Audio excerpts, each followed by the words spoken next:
वेगळ्या पद्धतीनं भागाकार करूया। बघा 2456 भागिले 2 बरोबर किती आपल्याला शोधायचे। आता हे करताल तुम्ही, तिसरीचे करणार, चौथीचे करणार, पण पहिलीच्या लक्षात येईल का? नाही येणार। तुम्ही म्हणणार मला भागाकार येत नाही, पण आता प्रत्येकाचं लक्ष फळावर असेल तर कळणार।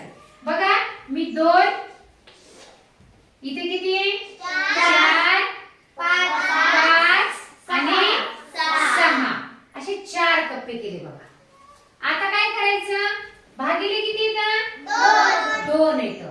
मग आता 2 रेषा ओढायच्या, 1 2। आपल्याला प्रत्येक जो भाजक आहे त्या भाजका एवढे या रेषेचे गट करायचे। आता हा 2 आहे, एक गट झाला बरोबर आहे। इथं काही शिल्लक राहिली का रेष? नाही राहिली। आता बघा इथं किती रेषा ओढू? 4 म्हणा। 1 2 3 4 गट किती कितीचे करायचे? 2 चे। छान। 1 2 किती गट झाले? 2 झाले। Very good.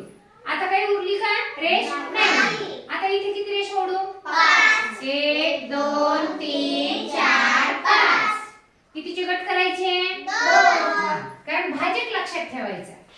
1 2 याला सोबत आहे का 2? नाही। रेष किती उरली? 1 ती याला द्यायची। इथे किती गट झाले? 2 आणि ही उरलेली रेष आपण पुढच्या अंकाला दिली। इथे किती झाले आता? 16। चला मोजा। 1 2 3 4 5 6 7 8 9 10 11 12 13 14 15 16 कितीचे गट करायचे? 2 म्हणा।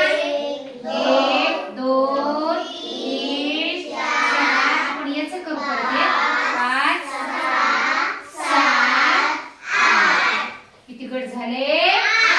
रेषा उरली का कुठं? नाही उरली। बघा बरं किती उत्तर आलं? 1228। बघा किती सोपं आहे। 1228 हे उत्तर आले। आपण आणखी एक ट्राय करूयात। ही संख्या घेतली, वाचा बरं पटकन। 235 भागिले 4 आपण रेषेच्या सहाय्याने याला पण ट्राय करणार आहे। चला 2 3 5 चला सांगा मला किती रेषा ओढू? सुरुवातीला पटपट बोलायचं। 1 2 कितीचा गट करायचा आहे? 4 होतोय का? नाही। म्हणजे इथं 0 गट होतो। मग या 2 ला काय करायचं? समोरच्या अंकाला जोडून टाक। किती झाले? 1 चला मोजा। 1 2 3 4 5 6 7 8 9 10 11 12 13 14 15 16 17 18 19 20 21 22 23 कितीचा गट करायचा? 4 चला म्हणा। 1 2 3 4 5 गट झाले आणि रेषा किती उरल्या? 3 त्या कोणाकडे द्यायच्या? 5 चला 3 इथे किती झाले आता? 35 चला मोजा पटपट। 1 2 3 4 5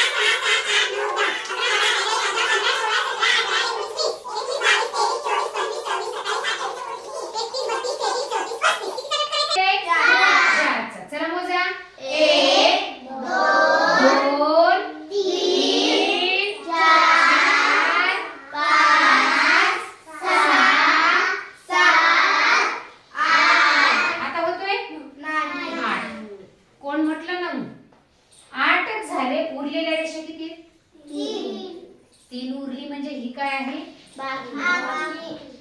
बाकी 3 उरली आहे। उत्तर किती आले बघा? 0 5 8 म्हणजे किती बरं सांगा? 58 आहे का नाही मजेशीर? बघा बरं इथे काही 4 चा गटच झाला नाही। बघा 4 चा गटच झाला नाही इथं, म्हणून उत्तर किती? सुरुवातीला भाग कितीचा गेला? 0 चा भाग गेला आणि तेच 2 उचलून आपण पुढच्या अंकाला दिले, म्हणून इथे 23 झाले। 23 रेषा ओढल्या आणि नेहमीप्रमाणेच पुढे पुढे आपण गेलो।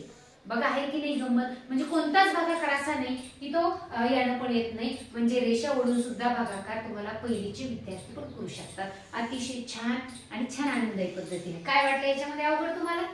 काहीच नाही। फक्त भाजक जेवढे आहे तेवढे गट करायचे, हे रेषा ओढून घ्यायचे आणि गट करायचे। असं तुम्ही प्रत्येकाने किमान 5 उदाहरण दररोज केले की आपल्याला आणखी प्रॅक्टिस होते त्याची।